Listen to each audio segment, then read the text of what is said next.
Hello, hope you are doing good. So today I will show you how to fix this Maono PD200X dynamic microphone sound issue. So if you using this microphone, then you will have to face this problem. So when you want to record something, so the volume level decrease to 40 to 50%, and the sound quality is lower.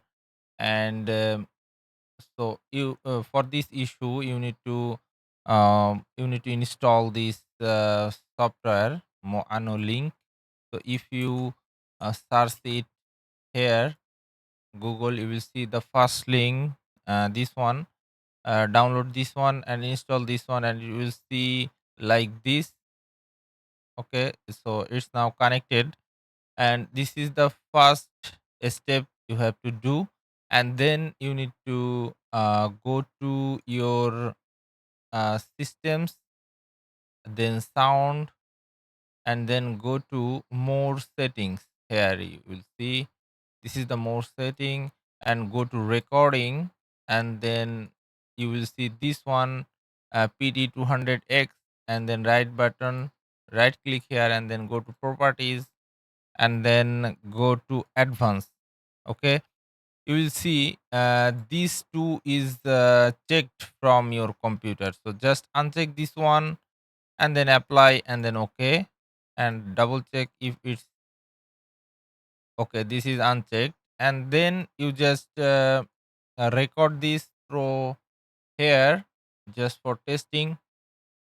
Go here and then test it. So you will see the volume level will be 100%, 90%. You will see here. Okay, so if you test here, then you will understand. If you test here, you will see the difference. Okay, here you will see 87% volume. Okay, so it will always set 100%. So this one is 100%. If you want to restart your computer, you will see it's 72, 70, or 80. Just you need to increase it to 100%, and it will catch 100% voice from your microphone. So if you have any issues, just comment below, and if you like this video, you can hit the like button. So thank you so much. See you next time.